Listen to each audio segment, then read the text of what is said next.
Champions trophy में पाकिस्तान का भारत पर पलड़ा भारी। दोनों टीमें 5 बार आमने सामने आ चुकी। 3 मैचेस में ग्रीन शर्ट्स जबकि 2 में भारत ने कामयाबी समेटी। टूर्नामेंट में इन रहने के लिए पाकिस्तान को मैच बड़े मार्जिन से जीतना होगा।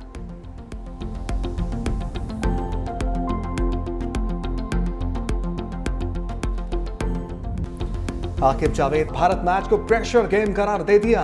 दुबई में प्रेस कॉन्फ्रेंस करते हुए पाकिस्तानी हेड कोच ने कहा, पाक भारत मैच नाम ही दबाव का है। दबाव को काबू में रखना खिलाड़ियों का काम है। शायकीन को बाहर भी निकाल दें तो भी दबाव बरकरार रहेगा। हम अपनी ताकत के साथ ही खेलेंगे। खिलाड़ी दबाव को भूल जाएं, मैदान में जाएं, अपना खेल दिखाएं। सोच समझकर ही टीम बनाई है। दुबई की कंडीशंस ऐसी नहीं कि 5 स्पिनर्स खिला दें। फखर जमान पर बात करते हुए कहा कि वो हमारा मैच विनर खिलाड़ी था।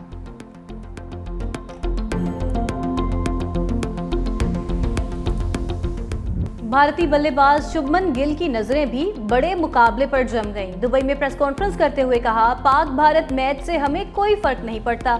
हर मैच जीतने की भरपूर कोशिश करेंगे। जो टीम प्रेशर बर्दाश्त करे उसकी जीत के इम्कानात ज्यादा होते हैं। कोशिश होगी 300 से 325 तक रन बनाएं। इंडिया हमारा रवायती हरीफ है तो ख्वाहिश यही होती है कि उसके मुकाबले में जीतना जरूर है। इस बार टक्कर का मुकाबला होगा। लग रहा है कि इंशाल्लाह चांस है कि पाकिस्तान जीतेगा। जब इंडिया और पाकिस्तान के मैच होता है तो उसके लिए पूरी कौम में वो सेंसेशन होता है। तो मैं चाहती हूँ कि पाकिस्तान की टीम जो है वो जीते। हम अपना मुल्क के लिए बोलेंगे कि हमारा बच्चे जीते, हमारे बच्चे जीते। इंडिया से हो तो फिर बहुत ही टफ मुकाबला होता और उधर तो हम जान सर धड़ की बाजी लगाने को तैयार हो। क्रिकेट शायकीन पाक भारत टाकरे के लिए बेताब। बड़ी स्क्रीन पर मैच देखने की प्लानिंग बना ली। हाई वोल्टेज टाकरे में पाकिस्तान की जीत के लिए दुआएं। 29 साल बाद पाकिस्तानी सरजमीन पर 2 गैर मुल्की टीमों का टाकरा। ऑस्ट्रेलिया और इंग्लैंड का दिलचस्प मुकाबला। कद्दाफी स्टेडियम के तमाम स्टैंड्स खचाखच भर गए। चैंपियंस ट्रॉफी के रंग उरूज पर पहुंच गए। गैर मुल्की कमेंटेटर्स और सहाफी भी लाहौर के क्राउड की तारीफें करते रहे। पाकिस्तान में आखिरी मरतबा ऑस्ट्रेलिया और श्रीलंका के दरमियान वर्ल्ड कप 1996 का फाइनल खेला गया था।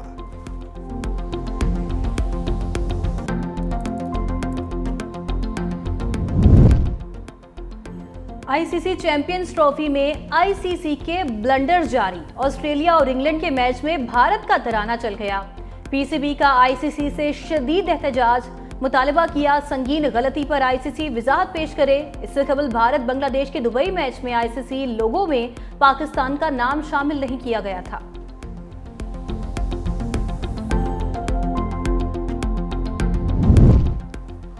बंगाल टाइगर्स के अमारात के बाद पाकिस्तान में डेरे। टीम बाकी ग्रुप मैचेस खेलने के लिए इस्लामाबाद पहुंच गई।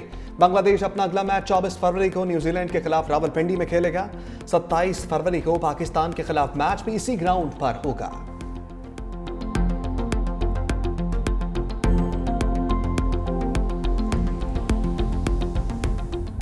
वजीर आजम शहबाज शरीफ के अडियाला के मकीन पर तंजिया वार। कहा, एक सियासतदान कहता था शहबाज शरीफ बाहर पैसे मांगने जाता था। पूछता हूं, क्या आप पैसे बांटने जाते थे? पाकिस्तान को बर्बाद करने के लिए इस्लामाबाद पर चढ़ाई की जाती है। इसका खात्मा करना होगा। दुश्मन घुस बैठिए, घात लगाए बैठे हैं। दुश्मन के कहने पर खैबर पख्तूनख्वा और बलोचिस्तान में दहशतगर्दी हो रही है। तखरीबकारों को खत्म करने के लिए कुर्बानी दी जा रही है। पाकिस्तान की मईशत अब बेहतरी की जानिब गामजन है। नवाज शरीफ का विजन सिर्फ पाकिस्तान की तरक्की है। पंजाब की तरक्की और नवाज शरीफ के दौर में हुई। अब उनकी बेटी मरियम नवाज शरीफ पंजाब के अवाम की खिदमत कर रही हैं। तरक्की पाकिस्तान का मुकद्दर बन चुकी। भारत को पीछे ना छोड़ा तो मेरा नाम शहबाज शरीफ नहीं। डीजी खान में कैंसर अस्पताल और राजनपुर में यूनिवर्सिटी बनाने का ऐलान। अपोजिशन ग्रैंड अलायंस की नई सियासी मुहिम जोई। हिज़्ब इख्तिलाफ के रहनुमाओं की कराची में पीर पगारा से मुलाकात। असद कैसर, महमूद अचकजई, सलमान अकरम राजा, साहबजादा हामिद रजा और फहमीदा मिर्जा की शिरकत। जीडीए सरबराह को अपोजिशन अलायंस में शिरकत की दावत। एहतजाजी तहरीक और आइंदा की हिकमत अमली पर तबादला ख्याल। महमूद खान अचकजई बोले, जीडीए क़यादत से माजरत करते हैं, हमें बहुत पहले आपके पास आना चाहिए था।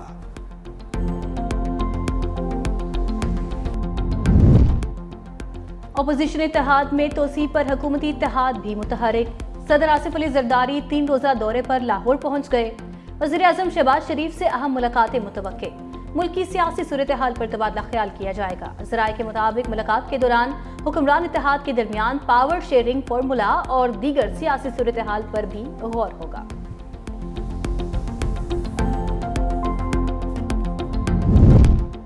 पाकिस्तान वस्ती एशियाई ममालिक के लिए गेटवे की हैसियत रखता है। मौजूदा आलमी चैलेंजेस से निपटने के लिए आलमी ताउन दरकार है। सदर मुमलिकत का बैन अल-अक़वामी वर्कशॉप बराए क़यादत और इस्तेहकाम के शुरका से खिताब।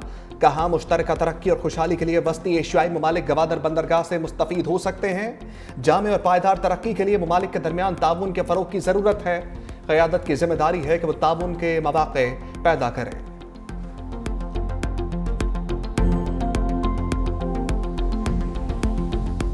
चीफ जस्टिस साहब के सामने, उसके साथ उनके तजावीज़ात पे गौर करते हुए भी हमने उनके सामने अपने भी मसाइल रखे और हमने अदालती रवैये का कंप्लेन भी उसके सामने किया है कि ये वो मसाइल है जो हम फेस कर रहे हैं और जिसकी वजह से इंसाफ की फराहमी में बड़ी रुकावट है और इंसाफ हमें मिल नहीं रहा। पाकिस्तान तहरीक इंसाफ सबसे बड़ी पॉलिटिकल पार्टी है, लेकिन उसके लीडरशिप और खान साहब और बीबी के साथ क्या कुछ हो रहा है, तो ये हमने चीफ जस्टिस साहब के सामने पूरी तफसील बयान की है। उन्होंने हमें इतनी यकीन दहानी ज़रूर कराई है कि जो भी हो सकता है वो ज़रूर करेंगे। चीफ जस्टिस ने क्या मशवरा दिया, बैरिस्टर गौहर ने बता दिया। कहा चीफ जस्टिस याहिया आफरीदी ने कहा पीटीआई सिस्टम में रहे और बॉयकॉट ना करे। हुकूमत के खिलाफ हमारी चार्जशीट बहुत लंबी है, हम अदलिया से भी ज्यादा खुश नहीं। अदालती रवैये के हवाले से गुजारिशात सामने रखी। हमने खुले दिल के साथ मुज़ाकरात शुरू किए, चाहते थे कोई हल निकले, मगर हुकूमत ने संजीदगी नहीं दिखाई। बानी पीटीआई ने खतूत में संजीदा मामलात की तरफ इशारा किया। वो नहीं चाहते फौज और अवाम में खरीज हो। बैरिस्टर अली जफर कहते हैं चीफ जस्टिस याहिया आफरीदी ने हमारा मौक़िफ़ तो सुना लेकिन कोई जवाब नहीं दिया। चीफ जस्टिस ने मुलाकात के आगाज़ पर ही बता दिया था कि मुलाकात का एजेंडा अदालती इस्लाहात हैं। हम जो कुछ भी कहेंगे वो हमें रोकेंगे नहीं, लेकिन इसका जवाब भी नहीं देंगे। पीपुल्स पार्टी के रहनुमाओं को गिरफ्तार किया गया, इमरान खान की ख्वाहिश पे गिरफ्तार किया गया, मोहतरम आसिफ अली जरदारी साहब को गिरफ्तार किया गया, मोहतरमा फरियाल तालपुर साहब को गिरफ्तार किया गया, काफ़ी लोगों पे मुकदमे बनाए गए और ये सारी चीज़ें इमरान खान के इमा पे हुई कि जो बोलता था दूसरे ने मुझे जेल में जाता था। पीएमएलएन की लीडरशिप को गिरफ्तार किया गया। साकिब निसार जैसे लोग जिन्होंने उसको प्रोमोट किए, जिन्होंने कानून की आइन की धज्जियाँ उड़ाई, साकिब निसार ने, जो कि इमरान खान का एक, मैं समझता हूँ कि एक यूनिट इंचार्ज के तौर पर काम कर रहा था। क्या किसी को याद नहीं कि किस हद तक ये शख्स फिरौन के तौर पर काम कर रहा था, इस मुल्क में फिरौन के तौर पर हुक्मरानी कर रहा था। सीनियर वजीर सिंध शर्जील मेमन की बानी पीटीआई पर लफ्जी तीरों की बारिश। कहा बानी ने अपने दौर में मुखालिफिन को सियासी इंतकाम का निशाना बनाया। साकिब निसार समेत मुतअद्दिद जजेस भी उनसे मिले हुए थे। अपनी बारी आई है तो उन्हें इंसानी हकूक याद आ गए हैं। अमेरिका की गुलामी ना करने का दावा करने वाले अब उसी से मदद मांग रहे हैं। मजीद बोले इस वक्त मुल्क में सबसे अच्छी कारकर्दगी सिंध हुकूमत की जा रही है। सैकड़ों तरक्याती मंसूबे जारी हैं। वर्ल्ड बैंक के वक्त ने भी सिंध हुकूमत के मंसूबों की तारीफ की है।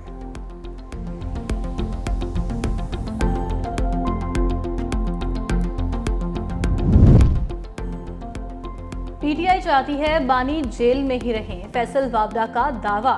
कहा ग्रैंड अलायंस में तमाम ग्रैंड पार्टियां हुकूमत के साथ हैं, कोई ग्रैंड अलायंस हंगामा या एहतजाज नजर नहीं आ रहा। एक समझौते के तहत पीटीआई वाले बानी को जेल में रखे हुए हैं। सियासतदान बेईमान, मक्कार, फनकार और चोर हैं। मजीद बोले चीख चीख कर बोल रहा था ट्रंप के आने से कुछ नहीं होगा। जो इस मुल्क के खिलाफ 4.5 साल साजिश करके गए, नवाज शरीफ और शहबाज शरीफ की का तरक्की करता मुल्क उसकी मईशत को तबाह करके गए, उसकी बुनियादों को हिला कर गए, वो हमसे सवाल पूछते हैं। हमसे सवाल गालम गलोच, फितना, फसाद और 9 मई का ना पूछें, उसका जवाब आपने देना है। हमसे सवाल पूछें कि मुल्क को डिफॉल्ट होने से शहबाज शरीफ ने किस तरह बचाया, हम जवाब देंगे। पंजाब हुकूमत के कैंप से पीटीआई पर लफ्जी स्ट्राइक।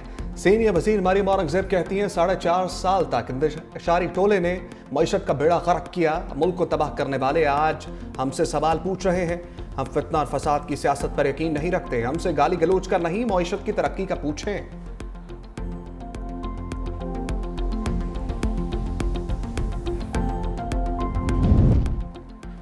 तेल, घी, दालों की आलमी कीमतें गिर रही हैं, यहाँ बढ़ रही हैं। वज़ीर ख़जाना मोहम्मद औरंगजेब का बढ़ती महंगाई का एतराफ़। सनतकारों से खिताब करते हुए कहा, इस्लाहात नहीं करेंगे तो बात आगे नहीं चल पाएगी। IMF कहता है हम मजीद पैसे देने के लिए तैयार हैं, लेकिन टैक्स रिफॉर्म्स करें। अगर लोगों ने टैक्स ना दिया तो तनख्वाहदार पर ही बोझ डालना होगा।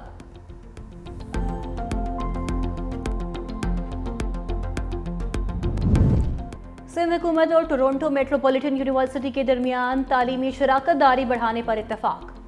सीनियर वजीर सिंध शर्जील इनाम मेमन की ज़ेरे सदारत सिंध की मुख्तलिफ जामियात के VCs की टोरंटो यूनिवर्सिटी के वफ्द से मुलाकात। शर्जील मेमन ने कहा, सिंध हुकूमत तालीमी इदारों के साथ शराकतदारी को मज़ीद मजबूत करेगी। हुकूमत, सनत और एकेडेमिया के दरमियान खला को कम करना वक्त की ज़रूरत है।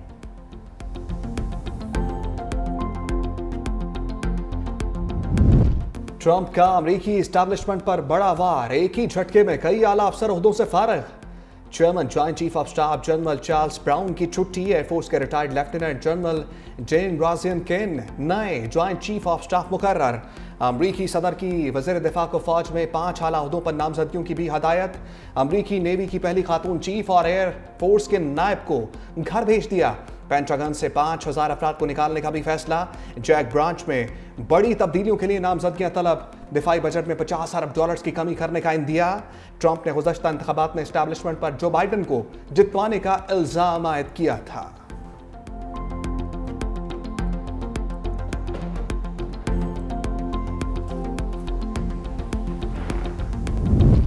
सऊदी अरब का तारीखी इक़दाम, करेंसी रियाल का अलामती निशान मुतारिफ करा दिया।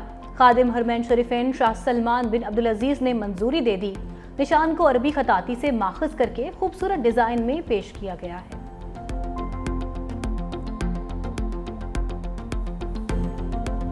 चित्राल की वादी रंबोर में पहली मरतबा कश्मीरी मारखोर की ट्रॉफी हंटिंग। शिकार की खुशी में जबरदस्त जश्न। कलाश, मर्द और खवातीन का ढोल की थाप पर रक्स। अमरीकी शिकारी को फूलों के हार पहनाए गए। ट्रॉफी हंटिंग के लिए 1,25,77,500 रुपए का परमिट लिया था। जरा नम हो तो ये मिट्टी बड़ी जरखेज है साकी। कराची की NED यूनिवर्सिटी के बासलाहियत तालिब इल्मों ने बगैर ड्राइवर चलने वाली गाड़ी तैयार कर ली, जिसे 14 अगस्त को मुतारिफ करवा दिया जाएगा।